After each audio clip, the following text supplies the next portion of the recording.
shows.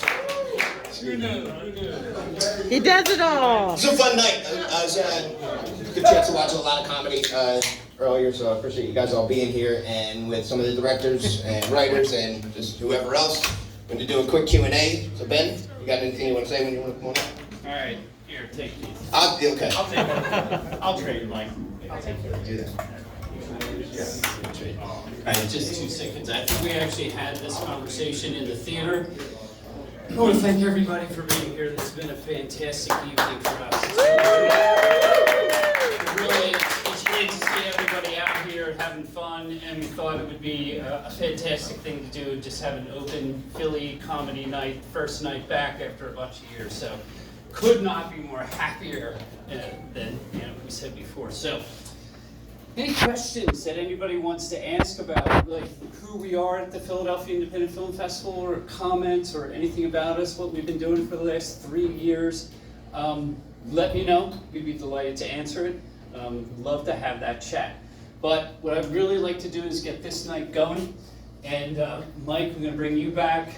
I want to bring up Martine. Is he in the amp circuit?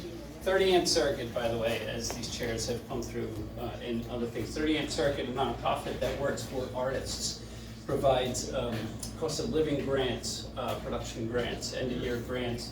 So it's a great organization, 30 Amp Circuit. And Saturday, Love from Philly, we were live here at Philly Independent Film Fest, closing with the screening of Questlove Summer of Soul, which is an official selection competition.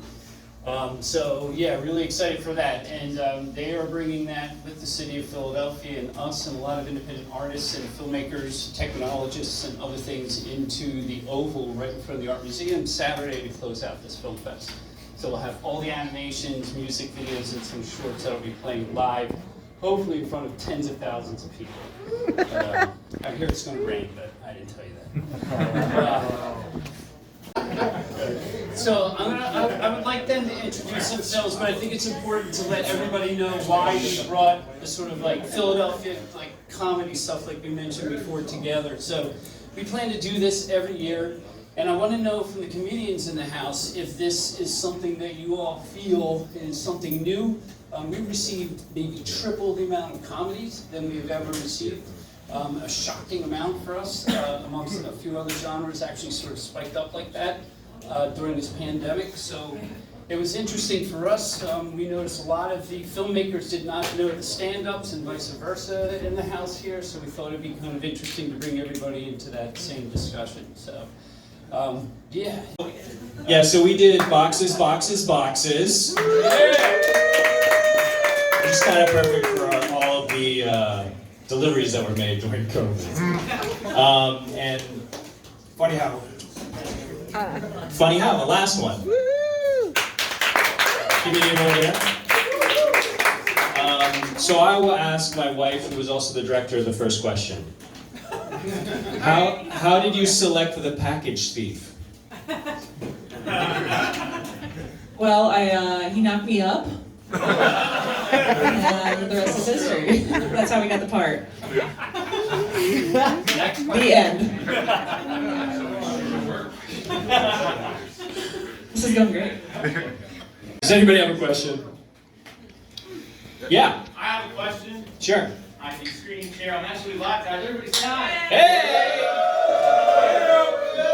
So everybody on IG Live wants to know what inspired your film. That is a great question. I'm going to give it to Aaron. For ours was our lead actor, Ian Farley, who went to Italy and studied clowning. And I just met him and loved his movement through the art of clowning and the theatrics that he was learning. And it inspired like a whole like Looney Tunes live action little short film.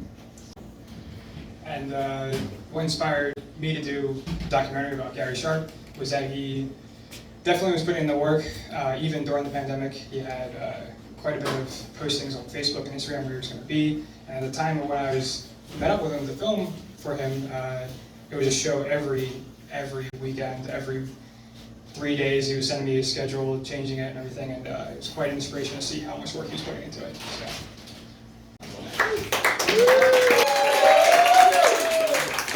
Clap your hands. Come on, put your hands together. For Lawrence, all right now, y'all. Clap it up for him. Come on, make some noise for him.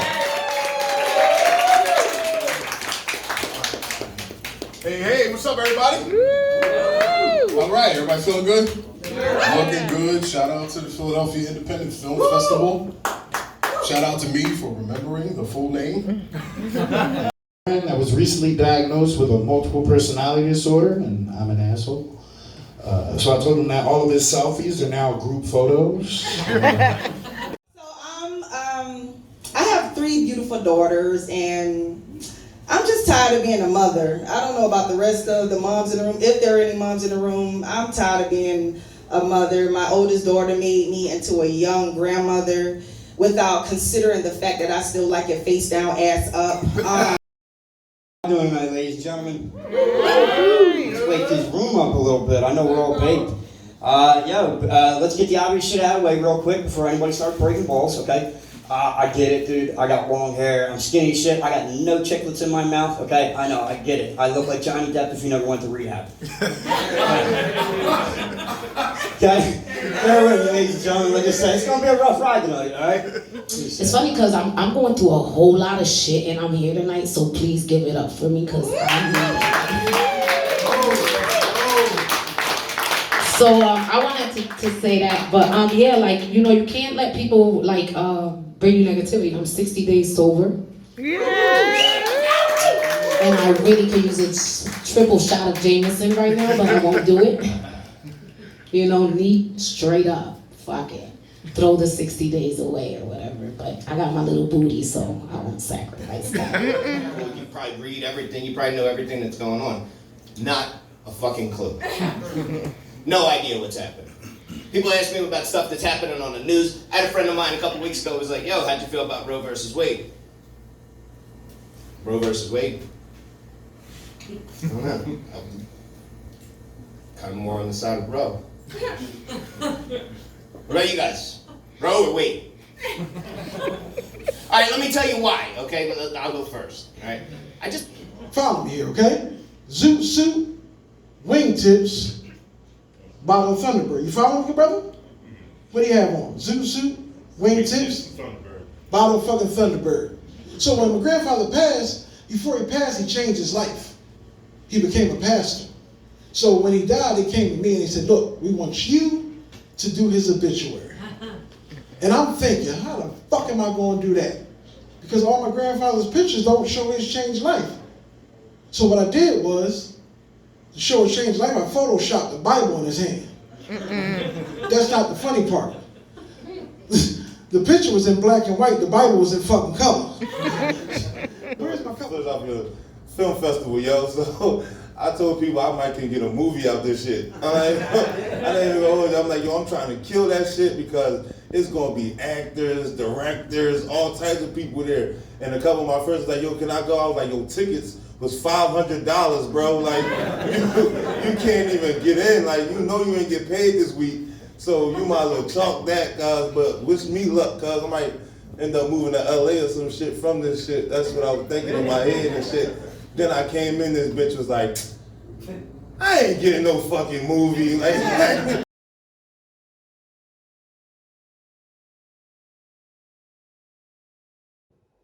Hi, I'm Gerald Webb. I'm the director, writer, and producer of Stacks. Stacks was my sarcastic plea for each of us to look deep inside at the stereotypes, judgments, and prejudices that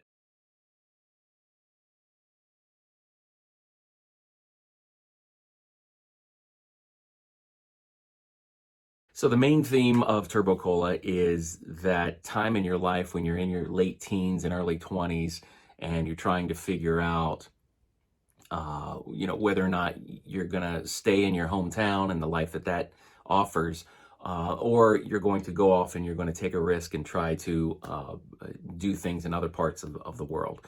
So I'm reminded of the classic song, The Clash, "Should I Stay or Should I Go?" And that seems to be the theme of Turbo Cola. Hello, my name is Connor Rickman, and I'm the director of The Whole Lot, feature film that is making its world premiere closing night of the Philadelphia Independent Film Festival 2022. And here are my answers to Tinsel and Tyne's 5 questions for PIFF filmmakers. Say the last year has been very interesting. A lot of up and valleys, ups and downs in the valleys. Picking out some of the best that we've had. We had over 300 submissions this year. Normally we don't share that, but we're really happy to share that because it's post-COVID. So just to have filmmakers like Jesse and Connor, sorry I'm blanking sometimes, it's just really nice to just be face to face and not have like, plastic shield in front of us. So I thank you guys for being here with us in person, not virtually. But just to kick off this final Q&A, I cannot believe we're already done. This is the great 2 shows that we could close with. I always like to ask the filmmakers, what is the one thing that inspired you to write something like Hey Sexy or The Whole Lot? And you can. For me, it was the cast. I am very close friends with all 3 of those people. None of them are big-time actors, but they're all very talented.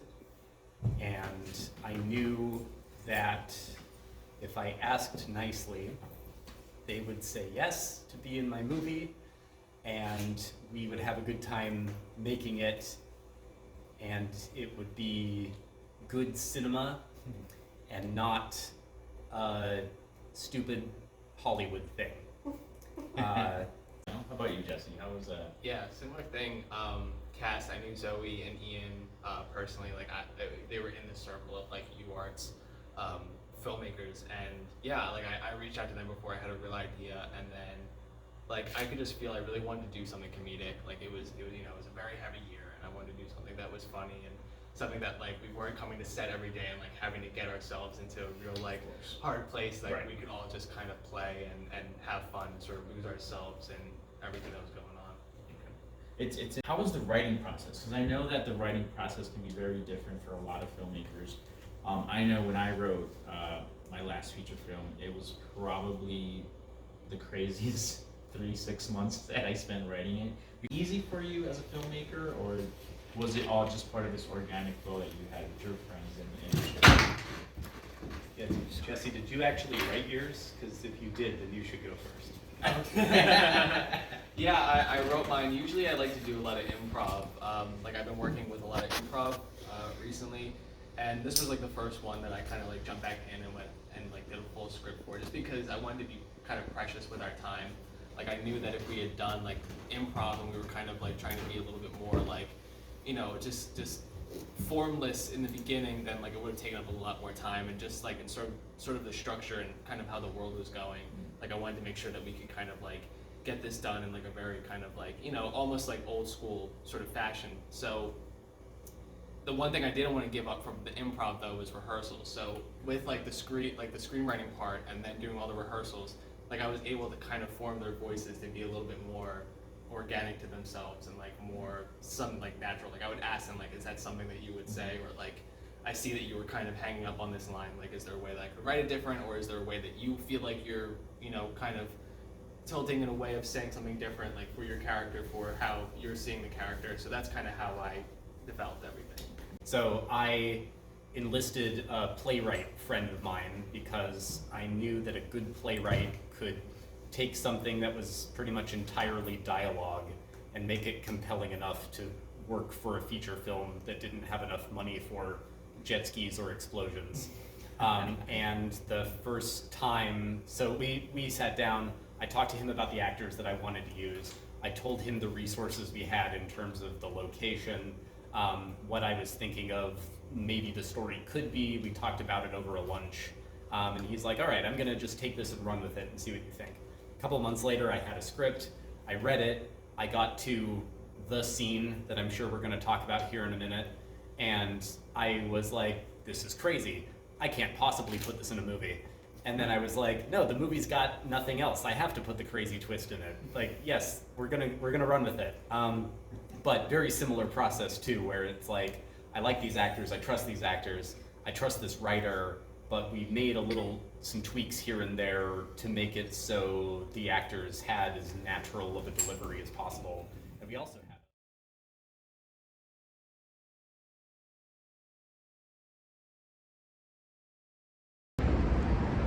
Hey, how's it going? This is Ashwin Chaudhary, one of the filmmakers behind Blind Eye Artist, and here are my answers to Tinsel and Tine's 5 questions for Piff filmmakers.